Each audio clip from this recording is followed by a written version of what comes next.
एक वक्त का किस्सा है। सबा सुहागा नामी गांव में मीठे नाम का लड़का मिट्टी के बर्तन बनाने का काम करता था। वो और उसकी बीवी नसीबो मिट्टी भर भर कर लाते और मीठा उस मिट्टी के बर्तन बनाया करता था और अपनी दुकान में सेल किया करता था। अरे मीठे भाई, मिट्टी का लोटा है आपके पास? मैं हर तरह के बर्तन बनाता हूँ मगर मिट्टी के लोटे नहीं बनाता, और लोटे किसी मोटे के लिए तो खास तौर पर नहीं बनाता। ये क्या बात हुई भला? मैं तो इतनी उम्मीद के साथ तुम्हारे पास आया था कि तुमसे लोटा लूंगा और ठंडे ठंडे पानी से कसोटा करूंगा। और मोटे कसोटे, क्या तू मेरे पीछे पड़ गया है? कह दिया है ना मेरे पास लोटा नहीं है। चल निकल यहाँ से, खामखा मेरा दिमाग खराब कर रहा है। वो ग्राहक वहाँ से चला जाता है। अजीब आदमी है, लोटे में ठंडा पानी डालकर कसोटा करेगा। पता नहीं कहाँ कहाँ से मुंह उठाकर आ जाते हैं ये लोग। उसी गांव में बिट्टू नाम का एक धोबी रहता था। बिट्टू की नदी किनारे दुकान थी और वो उस नदी में कपड़े धोया करता था और उसी में सुखा देता था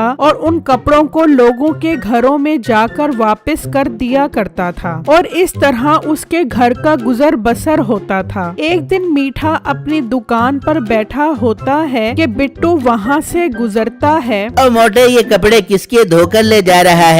मीठे भाई, ये आप ही के कपड़े हैं, मैं आप ही के घर ले जा रहा हूँ। आप एक काम करो, इन कपड़ों के पैसे दे दो। हाँ हाँ, जल्दी से ये कपड़े घर पहुँचा और अपनी भाभी से ही पैसे ले ली। ठीक है मीठे भाई, मैं नसीबो बाजी से ही पैसे ले लूँगा। ये कहकर बिट्टू वहाँ से चला जाता है और मीठे के घर पहुंच जाता है। लो नसीबो बाजी, मैं कपड़े धोकर ले आया हूँ, इनके 1000 रुपए बनते हैं, वो दे दो। ला तू कपड़े दे मुझे, बहुत देर लगाता है कपड़े धोने में, आज पूरे 3 दिन बाद आए। बाजी क्या करूँ, काम ही बहुत ज्यादा है, इसलिए देर सवेर हो जाती है। मोटे, तू देर तक रे, सवेर तक न जाबियो, वरना तेरी जिंदगी में अंधेर कर दे दूंगी। ला कपड़े दे मुझे। नसीबो उससे कपड़े ले लेती है। लाओ नसीबो बाजी, 1000 रुपया दे दो। मेरे से पैसे क्या मांग रहे? मीठे से ले ले, वो तुझे पैसे दे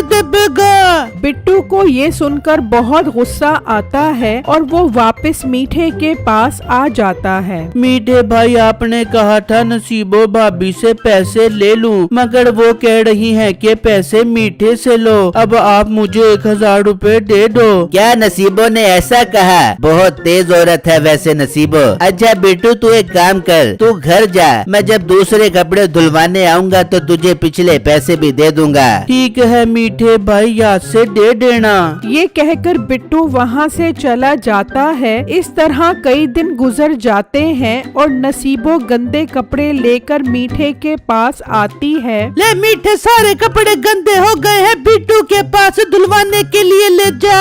ओ बेगम, तू पागल तो नहीं हो गई? उसके पहले वाले पैसे देने हैं, तू जा। अगर वो पैसे मांगे तो कहीं मीठे से ले लेना।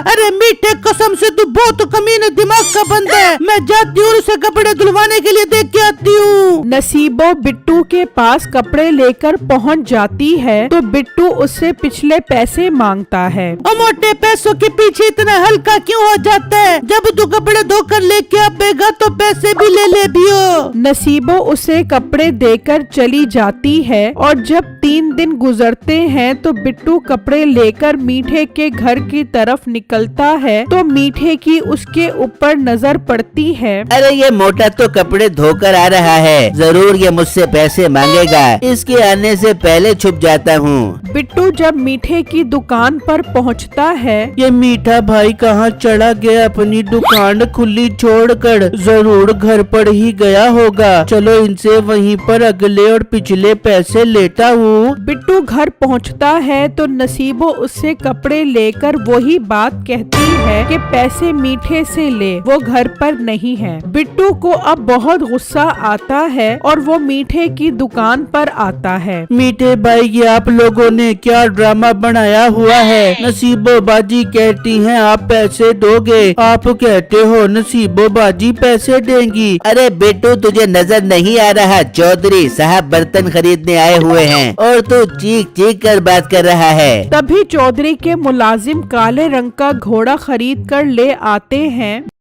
लो मालिक, हम आपकी पसंद का घोड़ा खरीद आए हैं। ये तुम काला घोड़ा क्यों खरीद आए हो? मुझे काला रंग पसंद नहीं है, मुझे सफेद घोड़ा चाहिए। पर मालिक, सफेद घोड़ा तो 45 लाख रुपए का है और मिलेगा भी शहर से। हम एक काम करते हैं, अभी इसे घर पर बांध देते हैं, फिर 1-2 दिन तक इसे वापस करके शहर से सफेद घोड़ा ले आएंगे। ठीक है, इसे घर जाकर बांध दो। और मोटे, तू मेरा मुंह क्या देख रहा है? कहा ना जब कपड़े धुलवाने आऊंगा तो तुझे पैसे दे दूंगा। बिट्टू समझ जाता है कि इसका पैसे देने का कोई इरादा नहीं है। वो वहाँ से चला जाता है और घर आकर ये बात अपने अब्बू को बताता है। ये बात सुनकर उनके जहन में एक तरकीब आती है। बेटा, तूने उससे 2000 रुपए लेने हैं ना? मेरे पास पैसे निकलवाने का एक हल है, वो मुझे तो जानता नहीं है। मैं उसके पास जाकर उससे 2000 रुपए के बर्तन खरीदूंगा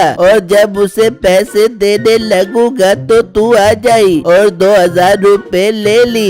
इस तरह 2000 भी वापस आ जाएंगे और मिट्टी के बर्तन भी। अरे वाह अब्बू जान, ये आइडिया तो बहुत अच्छा है। हम कल ही उसके साथ ये फिल्म करते हैं। फिर अगले दिन बिट्टू का बाप मीठे की दुकान पर पहुंच जाता है और उससे बर्तन खरीद लेता है। अंकल जी, आपके पूरे 2000 रुपए हो गए हैं, जल्दी से दे दो।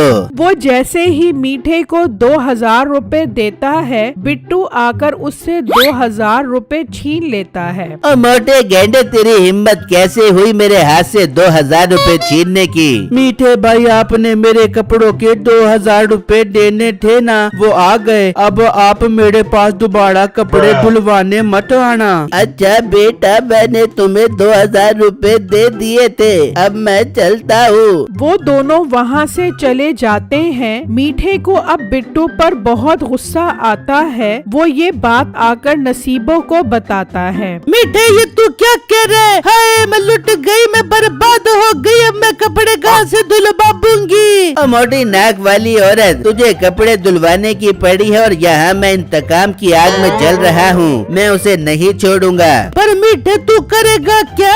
अरे बेगम, मेरे पास एक ऐसा तरीका है कि वो सारी जिंदगी याद रखेगा। तू बस देखती जा मेरा कमाल। मीठा घर से निकलता है और चौधरी के पास आता है।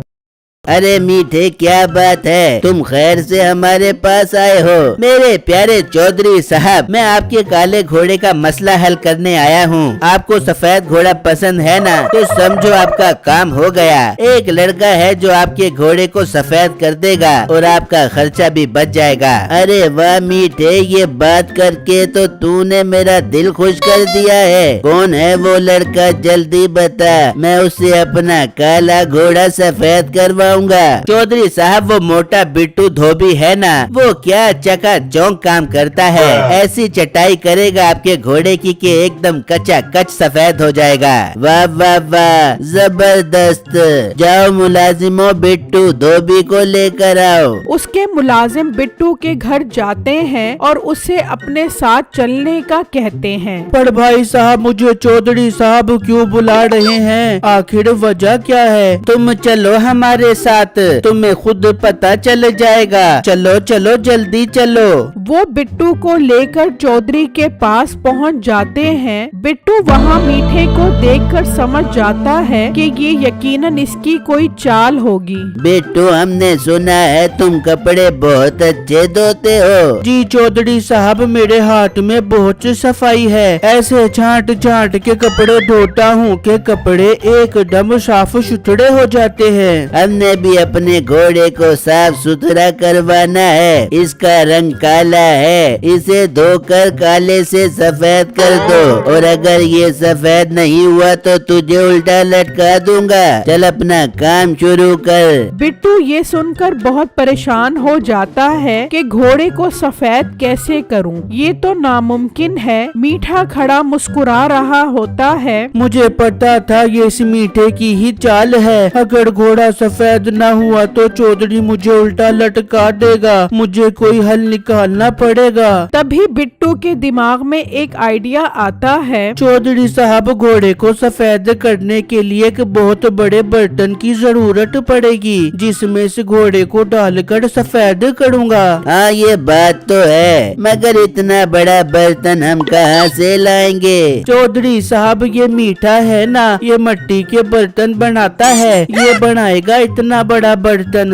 हाँ हाँ बिट्टू, तुमने तो काम आसान कर दिया है। चल मीठे, मेरे घोड़े के लिए बहुत बड़ा सारा बर्तन बना, जिसमें ये घोड़ा डालकर बिट्टू इसे काले से सफेद करेगा। ये सुनकर मीठे के होश उड़ जाते हैं। अरे धत तेरे की, ये मोटा तो बहुत सियाना निकला। मैं इसको फंसा रहा था, इसने उल्टा मुझे फंसा दिया। क्या सोच रहा है मीठे? मुझे आज ही ऐसा बर्तन चाहिए। चौधरी साहब, ये इतना आसान काम नहीं है, मुझे 2 से 3 दिन का टाइम दे दो, मैं तैयार कर देता हूँ। ठीक है मीठे, तेरे पास 3 दिन का टाइम है। अगर बर्तन तैयार ना हुआ तो मैं तुझे उल्टा लटका दूंगा। चल जा, अपने काम पर जुट जा। मीठा परेशान वहाँ से निकलता है। घर आकर अपनी बीवी नसीबो को ये बात बताता है। ओ मीठे, ये तो बहुत बुरा हुआ, उस मोटे ने तो तुझे उल्टा फंसा दिया। अब तू क्या कर बेगा? इतना बड़ा बर्तन कैसे बड़ा बेगा? बेगम, यही सोच सोच कर तो मेरा दम निकल रहा है। अगर बर्तन न बना तो चौधरी मुझे उल्टा लटका देगा। मीठे, मेरे पास एक हल है। तू आज रात को जाकर चौधरी के काले घोड़े को जहर दे दे, ना घोड़ा रबेगा ना तुझे बड़ा बर्तन बनाना पड़े बेगा। अरे वाह मेरी प्यारी बेगम, क्या जबरदस्त मशवरा दिया है। मैं चौधरी के घोड़े को मारकर इससे तो जान छुड़वाऊं, फिर उस मोटे बिट्टू का मसला हल करूंगा। मीठे, तू उस चौधरी से अपनी जान छुड़वा, फिर मैं तुझे कैसी तरकीब बता दूंगी कि वो मोटा बिट्टू इतना तंग आ जाएगा कि ये गाँव ही छोड़ कर चला जाएगा। आई लव यू मेरी मोटी नथनों वाली बेगम। समझ, चौधरी का घोड़ा इस दुनिया से गया। अच्छा, तो ये प्लान बना रहे हैं। मैं अभी जाकर चौधरी साहब को बताता हूँ। बिट्टू वहाँ से निकलता है और चौधरी के पास पहुँच जाता है। क्या हुआ बिट्टू, तुम वापस क्यों आ गए? चौधरी साहब, मैं एक बहुत बड़ी खबर लेकर आया हूँ। मैं मीठे के घर के पास से गुजर रहा था तो मैंने चुपकर उनकी बात सुनी। वो आपके घोड़े को मारने का प्लान बना रहा था। ये तुम क्या कह रहे हो? वो भला मेरे घोड़े को मार कर क्या करेगा? चौधरी साहब, वो कह रहा था कि घोड़ा मर जाएगा तो मुझे इतना बड़ा बर्तन बनाना नहीं पड़ेगा, इसीलिए वो आपके घोड़े को मार रहा है। अच्छा तो ये बात है। मुलाजिमों, आज रात को अपना पहरा सख्त कर दो। अगर मीठा आए तो उसे वहीं पकड़ लेना, और अगर बिट्टू तुम्हारी बात गलत हुई तो मैं तुम्हें उल्टा लटका दूंगा।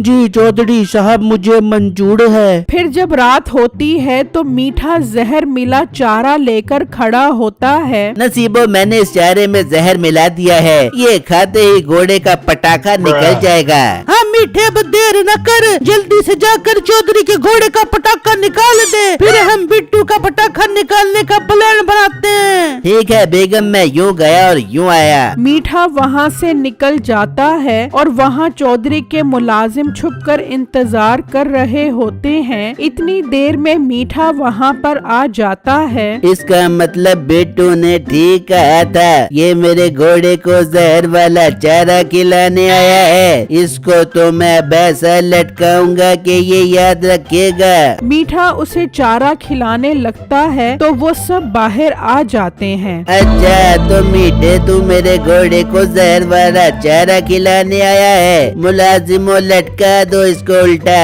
अरे नहीं चौधरी साहब, ये जहर वाला चारा नहीं है। मैंने सोचा आपका घोड़ा बहुत भूखा होगा, इसीलिए इसे चारा खिलाने आ गया। झूठ बोलने की जरूरत नहीं है, मैंने खुद सुना था तुम जहर देकर इस घोड़े को मारने की बात कर रहे थे। अगर ये जहर वाला चारा नहीं है तो चौधरी साहब इसे बोलो कि ये चारा खाए, अभी पता चल जाएगा। हाँ चल मीठे ये चारा खा।